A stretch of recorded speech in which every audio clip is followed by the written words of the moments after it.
and welcome to this episode of Reimagining Our World. This is our 28th episode.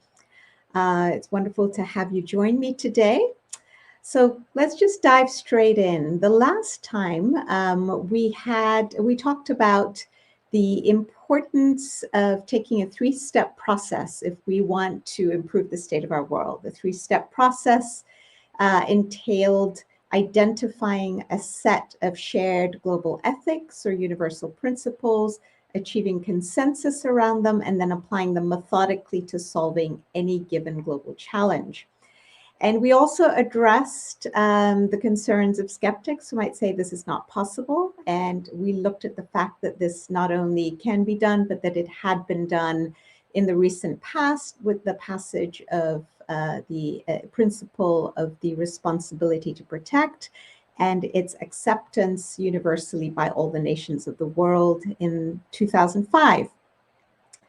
So what I want to propose today is that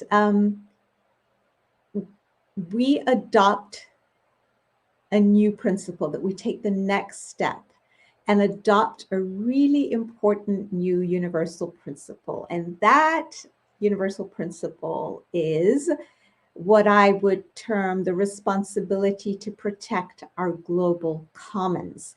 We should really call on our leaders to start focusing on this and starting to undertake the processes that are necessary to come to agreement on this. What this principle essentially means is that all nations have the responsibility and acknowledge that they have the responsibility to protect what we call the global commons, which are the shared natural resources that are part of humanity's common heritage.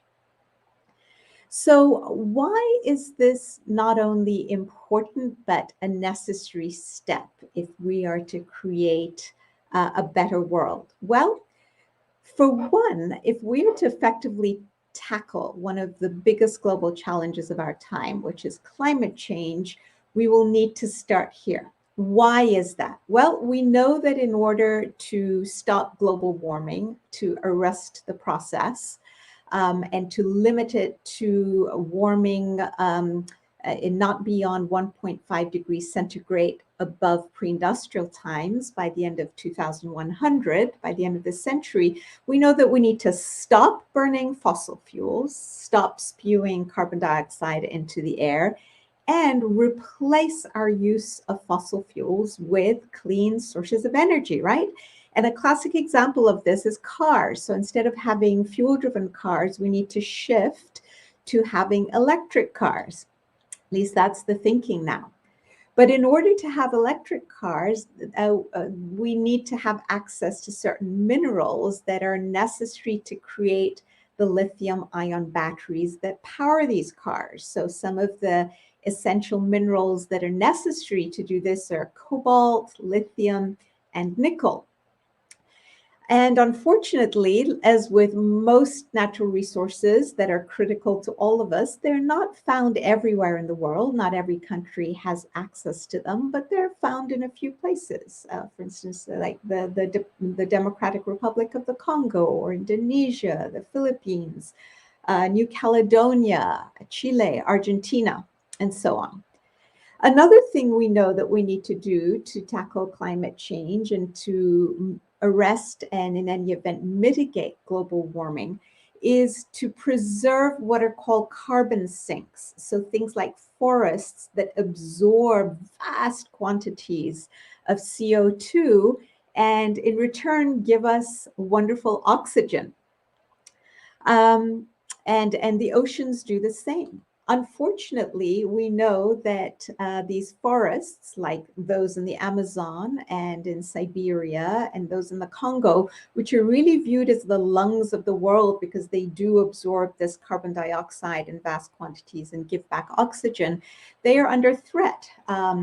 They're being torn down and razed in order to extract timber, which is another natural resource, or they're being razed to the ground in order to clear land for agriculture or to set up ranches. And what ends up happening is that the countries on whose territory these forests happen to be located tend to treat them as though they were national assets. And they believe that they have absolute sovereignty over them and that they can do with them as they please. And of course, the famous spat that occurred between the president of France and the president of Brazil in 2019 is illustrative of this, where, you know, Mr. Macron was angry about the fact that Mr. Bolsonaro was, in his mind, allowing all these such vast swathes of forest in the Amazon to be burnt and to be felled in order for ranches to be created. And Mr. Bolsonaro said, wait a minute, are you trying to treat us as a colony? You know, we have absolute sovereignty. We can do as we please. So clearly there's a fundamental difference in view between who owns and has the right to manage these forests. Now, what this example illustrates is that we have a key problem if we're to tackle climate change, if we're to have access to the minerals to create things like batteries for electric cars, or if we are to ensure that our carbon sinks are preserved, we have to first acknowledge that the way we currently extract, manage, and distribute critical natural resources are severely problematic and has many flaws. So let's quickly look at what some of these flaws are. The first we've already alluded to, the role of geography. You know, a natural resource happens to sit on the land belonging to a certain nation. And what ends up happening so far is that the leaders and people of that country sometimes mindlessly plunder what are essentially collective resources that humanity needs, shared resources, right? The global commons, as we termed it. And we saw the forests as an example. We see minerals that are located in places like the Congo and New Caledonia that are necessary for batteries to be made, for electric cars is another. Access to clean water is another huge problem. And in the recent past, we've seen, for instance, Ethiopia building a new dam on the Blue Nile in 2011. And it's starting to fill the dam up at a very rapid rate that got Sudan and Egypt, which are two of the other 10 countries that share the same waters of the Nile. It got them very upset and worried because they felt that filling the reservoir so quickly in Ethiopia would diminish the quantity of water that was available for their people and for much needed agriculture. And so it ended up in a lot of, in them being at loggerheads and even threatening war. And of course, we have many examples of access to oil and gas, natural gas. Historically, the countries that have sat on it have kind of decided what the price of these commodities are, how much they're going to extract, and have, to a certain extent, through cartels, held the rest of the world hostage. So the second flaw in the current system of extraction, management, and distribution of natural resources is the role of wealthy companies who often get access to these resources, who manage to lock in access because they have the money to do so. And countries, especially countries that need money and finances and are poorer, will grant concessions. An example that has been in the news recently is Tesla's bid to try and get direct access to the nickel in one of the biggest, actually it is the biggest nickel mine in the world, on an island of New Caledonia, kind of situated in the South Pacific between Australia and Fiji. And understandably, Tesla wants to lock in the supplies of nickel so that it can continue to ensure that batteries are made, so that the electric car company can continue producing and earning profits. And also, it's good for climate change. But on the other hand, you know, many people around the world need access to these same commodities, and the fact that a wealthy company can go in and lock up a third of the supplies over the next 5 years, as Tesla is proposing to do, could be perceived as being unfair. Now, the third flaw with our current system is that it leads to a lot of pollution and hazardous conditions, dangers for the people, especially engaging in the extraction or living in those areas. So let's again take the example of this nickel mine in New Caledonia. So what they do to extract nickel from the soil is that they create a soil slurry and then they blast a sulfuric acid at high temperatures through this slurry of soil in order to extract the nickel. And this acid then ends up going into the water in the surrounding area, contaminating the water and the land. Also the tailings, which is the residue of what is left after they finish with the process, it's called the tailings. They're left over and they're collected in dams. This is basically toxic material that very often ends up bursting the dams and seeping into the soil, contaminating it, and then ending up in the water and contaminating it as well. So this is certainly not ideal. Another example of this that I have found really fascinating that I've learned about lately are the cobalt mines in Congo. So Congo sits on about 2/3 of the world's cobalt reserves. And the people of Congo are by and large very poor. So what they have been doing is that when they believe that there is cobalt in the earth underneath their homes, they literally start digging underneath their own homes. And as soon as they find a vein of cobalt, they will start tunneling and following that vein under their neighbors' homes. And they don't shore these tunnels up properly. So they're very dangerous and very often end up caving in on them, crushing and killing them. Then you have the problem that the ore, the cobalt needs to be washed, and very often it's the women who do the washing, and the stuff is toxic, and so it causes infertility and stillbirths. And then you have the children that are brought in to help with the whole mining process, and they want them to work hard and not get hungry, so they end up drugging them in order that they won't feel hungry. And then soldiers are sent in to protect the openings to these mines that exist. And yet the soldiers are then paid off by being given a cut of the cobalt that's extracted. So the lakes end up getting polluted. The water ends up getting polluted. So it's absolutely disastrous in terms of pollution and unsafe conditions. So this has got to change. The fourth flaw that we see in our current system is that the distribution of the natural resources that we end up extracting is inequitable. So countries who sit on these natural resources, once they're extracted, can decide, oh, who do I want to share this with? Who do I want to sell this to? I'll sell it to my friends. But if I consider you a foe, a country that is unfriendly, I'm not going to sell to you. And again, we've seen this in spades in the past with oil and gas, with Iran at one point refusing to sell oil to certain countries, Venezuela, Russia with natural gas.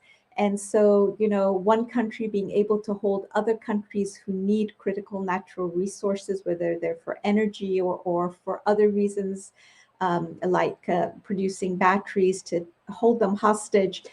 It does not lead to the kind of world that we want to live in. The fifth flaw that we see is that we forget that many of these resources are finite and non-renewable, and so they need to be marshaled with great care. On the contrary, what we're actually doing is we're mindlessly decimating and depleting the environment upon which our very lives depend. So as a result, every year the world loses an area of forest the size of the country of Costa Rica. Another result is today, about 1 million plants and animal species are in danger of extinction. So the loss of biodiversity is on an unprecedented and really untenable and undesirable scale. So the sixth flaw we see is that this inequitable system or systems that we have for managing our resources has a high cost in terms of the number of conflicts it engenders as people understandably try to lock in access to natural resources that they need, especially energy resources, to live by. The UN Environmental Program estimates that 40% of intrastate, so within state conflicts over the past 60 years, are related to natural resources. And that when those conflicts end, they're likely to relapse in those areas where there is a conflict over resources. They're likely to relapse into war or conflict within 5 years of the previous conflict ending. And the last point that I will raise is that many nations who sit on natural resources are poor and have a lot of problems. And the irony is that they don't end up seeing much benefit to their own people from the extraction of these resources, and they end up continuing to be mired in poverty. So clearly, it's time to make a shift to something different, right? We're trying to reimagine what a new world would look like, a better world than what we have. So first, we identify and accept that we have certain problems. We accept that we've made choices that are not really desirable and sustainable. And then we choose, because we have free will choice, to make different, more constructive and life-empowering choices. So the first thing that we need to do, as one of the folks who is at the Council for Foreign Relations, Stuart Patrick, has said, it's time to govern the world as if the earth mattered. But that's not enough. We actually need to go beyond governing the world as though the earth mattered. We really need to understand and acknowledge that our destinies, the destinies of all nations, are inextricably connected because of our essential oneness and interdependence as human beings. Once we recognize this specific truth, then we will be able to evince what I call is a spirit of global solidarity. That's really where we need to begin. We need to get our understanding and insight to develop to the point where we start to evince a spirit of global solidarity. Once we start to show the spirit, we'll start to recognize that these resources we've been talking about are a sort of natural capital, and they're the heritage of humanity. And they're there for all human beings to access equitably and fairly, all nations, in ways that cause minimal pollution at reasonable cost. So essentially, we end up coming to an understanding that this Earth's natural capital needs to be exploited mindfully, carefully, and sustainably because it is finite. Now, while it is good news that some countries are starting to come to this recognition internally, for instance, Chile is in the process right now of drafting a new constitution that is going to take into account climate change and answer questions such as to whom do these natural resources belong, including water, because Chile is rich in lithium that lies in its brine waters in these areas that are covered in sea salt. But it's going to have to think hard about how it wants to continue extraction of lithium in ways that are sustainable and that don't damage the environment and don't cause further losses in biodiversity. So while countries like Chile are doing this, right now, the situation around the world is so urgent with climate change and global warming that we can't afford to wait until country by country slowly comes to this recognition. It's time for us to act globally and collectively in order to create the spirit of global solidarity and then express the global solidarity in the form of collective action. So ultimately, this is where we need to get to: collective action to save the environment and to tackle this crisis of climate change. Now, the first step in this collective action, the steps in collective action, are first of all to adopt this universal principle of the responsibility to protect the global commons.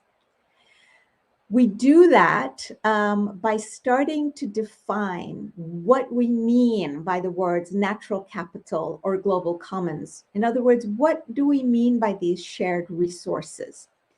In an interview that Christine Lagarde, the current president of the European Central Bank, gave in 2021, this past year, she talked about the need to start thinking about a new social contract. And one of the elements of that social contract is really deciding and identifying what constitutes common goods or global commons, and that therefore can be appropriated by the community at large, and what should remain in the hands of individuals. And this is really a key distinction. So the first step is to identify that, to adopt the universal principle that we talked about.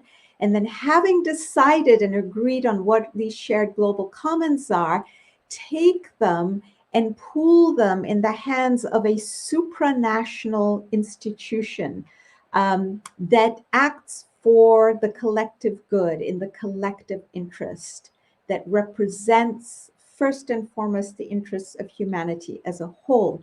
Because in a world that is so interconnected and interdependent, the advantage of one country can only be ensured by ensuring the advantage of the whole. We're like the human body. We can't say one part of the body, the lungs can't say to the heart, I don't care how you're doing, I'm just out for number one. What happens to the lungs will impact, if it develops emphysema or cancer, it will impact on the heart and the rest of the body. So we need to deeply understand that. And ideally, this world body will be elected in a way in which all the people of the world participate. It will have the responsibility of holding the vast resources of the planet as a trustee for humanity, and will regulate how we extract and use these natural resources in a sustainable and equitable manner. This is really important, these two words, sustainable and equitable. So we should also, as part of this system, have a global monitoring system that can monitor and verify and ensure that nations are complying with the regulations created by this body that acts as the trustee of these natural resources. And for those of you who are skeptical that this has been done, I invite you to go back and look at episode 13 of the Reimagining Our World series that you'll find on the YouTube channel. And also maybe episode 12 that talked about our experience with the European coal and steel community and how successful it was using exactly the same pattern of pooling resources, natural resources that were needed by all the countries involved in the hands of a supranational institution that then regulated how these resources were distributed and ensured that they were distributed equitably and at reasonable cost. Now, fortunately, we're starting to see some leaders of thought coming around to understanding and acknowledging elements of the view of the plan that I've just proposed in today's episode. Christine Lagarde is one of them. Stuart Patrick at the Council of Foreign Relations is another. But in short, imagine how different our world would be and how much better if we were to take this first simple step of adopting this principle of responsibility to protect the global commons. There are multiple benefits. In short, there are three big benefits, big wins. One is that we are more likely to survive because we depend on our environment to survive, and by protecting our environment, by arresting and mitigating climate change, we can ensure our own survival, which is a first step. If we're to do anything else, we have to survive first. The second is that we create a more just and equitable system for accessing critical resources such as energy, clean water, minerals, and eventually food.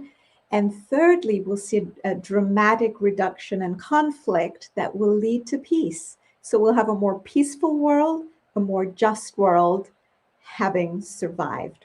So I think these are worthy goals. They're worth striving for. So onward and upward we go. And I look forward to hearing your thoughts and comments. I will now go to the comments section to see what we have here.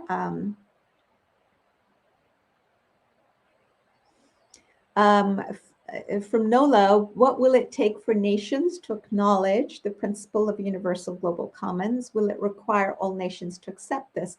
So I think the roadmap that we laid out in the last episode, episode 27, that was taken in order for nations to acknowledge the principle of the responsibility to protect, right, which was a different principle.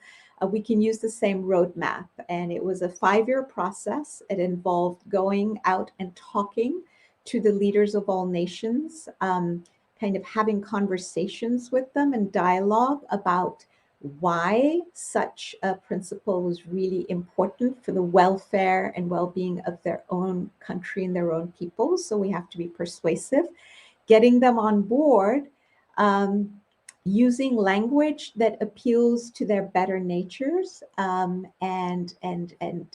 crafting things in language that doesn't make countries feel like we're trying to usurp their rights. And having done so, slowly over the years, achieving consensus, then at a meeting as we had at the summit in New York in 2005, raising it and getting nations to sign on to it. But first, we have to first articulate the principle clearly, and tell nations that, they will need to come up with, what is included in these shared resources. For example, the high seas, right, where 43% of the surface of the planet is in the high seas, with all its resources and so on that are so critical to humanity and the biodiversity. Can we include that, for example? Start small and build up. And will all nations be required to accept this? Ideally all, but as many as we can get, get as many as you can. And then over time, as other nations start to see the benefits, they will hopefully sign on. I hope that helps. Why did COP26 fail to adopt this point of view? I don't know that anyone, I'm not aware, I'm not an expert on COP26, but I'm not aware that there was a distinct push to have countries adopt the principle of the responsibility to protect the global commons. There may have been discussions around it, but having it as a targeted, focused conversation and plan of action, I don't know that was even attempted. And COP26 was trying to do a whole lot of things, and unfortunately, didn't succeed in doing the main thing, which was getting countries to pledge enough to ensure that global warming stays to below 1.5 degrees centigrade above pre-industrial periods. But I think if we do what the Canadians did, maybe create a commission that focuses just on the responsibility to protect our global commons, get them to work on it, produce a report, get the UN to approve of the report, get the Secretary General to endorse it, as happened with the responsibility to protect, then get people to travel around the world and talk to the leaders. It requires very focused, deliberate attention. We've done it before in the recent past. I feel confident that if we set our minds to it, we can do it again. Thanks, Nola. All right. I don't see any other comments, so I'll leave it at that. If you do have comments, I'd love to see your thoughts. Please post on the YouTube channel to which you can subscribe for free. And I encourage you to do so, or post on Facebook. Let's get this conversation and dialogue going. And maybe the next time you have a conversation with your colleagues at work or your friends, or you get together for even coffee over Zoom, maybe you can raise this and say, hey, we, came across this idea. What do you think of it? Because as the ideas spread at the grassroots, they will eventually kind of percolate up or down to our leaders who are in a position to take action. All right. I look forward to seeing you the third Saturday of February at 4 p.m. Eastern Time. Take care. Bye for now.